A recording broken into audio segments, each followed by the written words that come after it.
All right, welcome everybody. Welcome. Lakeisha McKnight is here to the Revitalize the Total Woman podcast. I'm your senior host and your coach representing this amazing podcast show. So, welcome aboard, everyone. This podcast is a media outlet for a nonprofit based in Chesapeake, Virginia, in the USA, as well as in Nigeria, Africa. And so the name of the organization is Women of Elevation Career Services International. And so welcome aboard, everyone, as we are here and we are about to definitely kickstart the second episode of this podcast for the week.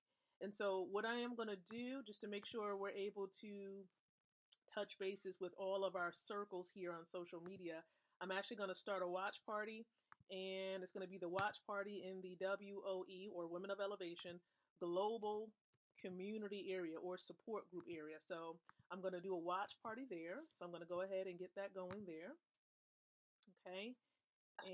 And sounds like it's pretty good. So awesome sauce.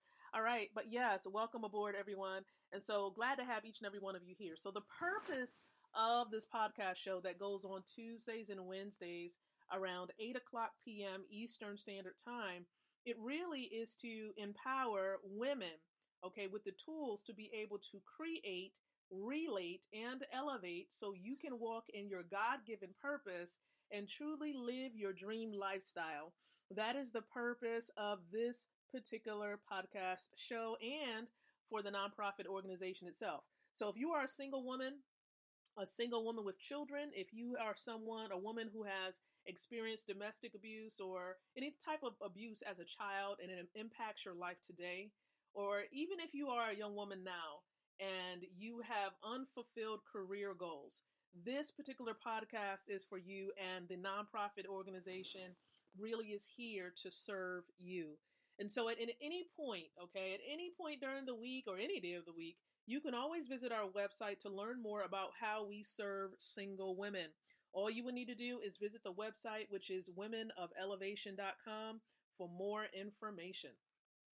Now tonight we're talking about webinars. I know last night we talked about the benefits of webinars, and so tonight we're going to go into really talking about a few tips on how to become successful in hosting your own webinars, or at least creating and hosting your own webinars. So I have a couple of tips I'm going to share with you. Now I will tell you that webinars is sort of like teleseminars, except you're doing it via computer and you have visual aids with you. Okay, so it could be a PowerPoint, and even within the webinar, you can actually show your face as well. So that's another creative element that some of these third-party companies has enabled. You can show your face while you're doing a webinar presentation. But in most cases, you do have some type of visual aid to show those who are attending that event via computer. And so what I am going to share is just a couple of tips here. Okay, and feel free to take notes if you like. So the first tip when it comes to hosting successful webinars, for those of you who are interested in this, the first tip is you want to use more visuals. Okay, use more visuals. This is the major difference between a face-to-face presentation and a webinar. Okay, in a presentation, the audience can see you. And if there are no visual slides, their attention will be focused on you. But in a webinar, if there are no visual, or if there's nothing that they can see, okay, their visual attention is actually going to wander off. So you want to make sure you have a decent amount of visuals, okay? Keep that in mind. Here's the second tip for hosting webinars. You want to highlight what you want people to look at on the slides. Okay, highlight what you want them to look at on the slides. You see, I physically point to the item on the slide that I want people to look at when I'm doing webinars. And most webinar software does have drawing tools that you can use to draw attention to items on the slide. Okay, so there are indeed, just different type of tools that you can use. Okay, now keep in mind, that you can always kind of check around and see what software may be best for you and would allow you to do the things that you need to do. All right, so just keep that in mind. Some of the organizations out there vary as it pertains to the features that they enable. So that's something to keep in mind. Here's a third tip when it comes to hosting and actually doing your own webinars. You want to avoid slides, okay? Avoid slides that you only want to show for a few seconds. Okay? Avoid slides that you only want to show for a few seconds. So for example, when I did a presentation one time, I had slides which I only needed up for a few seconds. But unfortunately, because there was a slight time lag between me clicking on the slide and attendees seeing the slide, some attendees only saw it for a microsecond. Okay. And so you can miss sharing information. And then of course, you can show information for too long of a time, which may go against really what you're aiming for. So just be careful, avoid those slides that you don't want to show. Okay. And there's a way to hide slides too. So, I know in PowerPoint itself, that software, there's a way by which you can kind of hide a slide and you can make a slide reappear if you want to show it during another presentation. Now, here's a fourth tip when it comes to hosting or doing your own webinars. You want to have a photo of yourself near the beginning. Okay, have a photo of yourself near the beginning because this allows people to visualize you talking to them during the webinar. And this is the reason why I like, for example, the Zoom platform, because you can show your face as you're doing the webinar. I just think that that's so creative. One thing though about Zoom, everybody's leveraging Zoom because of the quarantine, so it can be a bit of a hazard. And then, of course, if you're trying to stream on Facebook from the Zoom platform, sometimes you can't even do that because it's so many people utilizing the service. So just be aware of that too. But enabling yourself to have a photo, at the front or at least the beginning of your webinar presentation is just a great way to connect with your attendees. Now, here's a fifth tip that I want to share tonight. A fifth tip. Okay, and I probably do one more after that. Okay, so a fifth tip that I want to share. You want to show a slide while you're taking questions too. So, for example, in a face-to-face presentation, I never show any questions type of slide when I'm doing a face-to-face presentation. But I realized that unless I had a special question slide, I will be stuck on the slide that I was showing just before we pause for questions.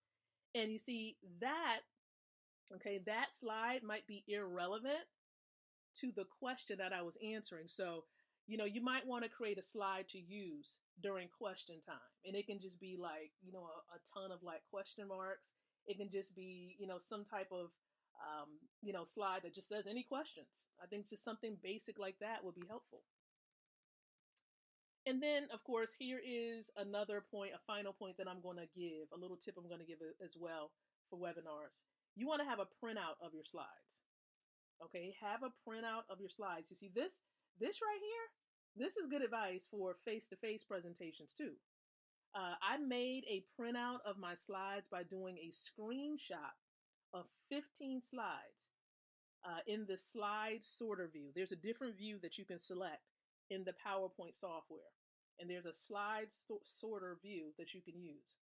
Now, this is better than printing out your slides in the handout option because the slide number is shown next to each slide. That means you can actually jump between slides by keying the number of the slide and then pressing enter on your keyboard.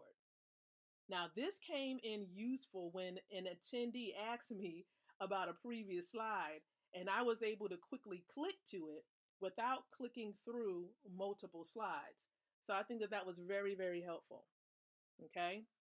So in either way, and I'm hoping that these tips were helpful when it comes to doing webinars. They can be very, very helpful, especially for those who learn by way of seeing things. Some people learn by way of seeing, some people learn by way of hearing, and then some people have to touch something. And then if you're able to just capture all of these different options to teach people, let me tell you, I mean, you're gonna definitely connect with your audience, and they're gonna want more and more and more of what you have to offer. So definitely consider webinars with all that you're doing, especially now that most people are home and they're engaging in quarantine and, social distancing. So just, keep that in mind because you can reach more people, okay? And you can have a powerful impact and develop even a deeper relationship if you have your camera on and you're doing the webinar at the same time. Now, if you have any questions about webinars, okay, definitely post them below in the comment section and I'll be in touch with you, okay? I'll send you a message, especially for those of you who are on Facebook, I'll send you a message there.